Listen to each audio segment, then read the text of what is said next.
Hi guys, a trip to Kerry mountains. Buddies, today is gonna be a lot of fun. That's chill. We are in base camp 3, I think. My buddies, Kumail. Hi guys. Hi guys. Today we are on base camp 3.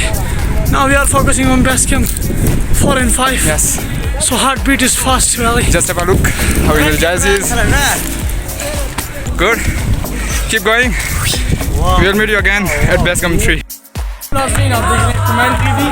मैं इस वक्त मौजूद हूँ केआईयू view point में, यानी कि केआईयू university के सामने जो पहाड़ है उसके टॉप पे मैं इस वक्त मौजूद हूँ। आप इस वक्त मेरे बैक साइड पे आप देख सकते हैं, जो कि साइड के मनाजिर आप इस वक्त देख सकते हैं। और इसी साइड पे आप देखें तो ननियोर साइड का मंजर आता है।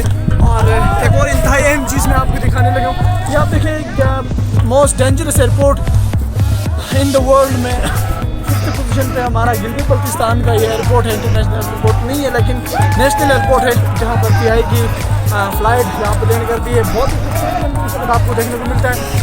ये केआईयू व्यू पॉइंट है, यहाँ से हम आपको इस वक्त अपडेट कर रहे हैं। Thank you.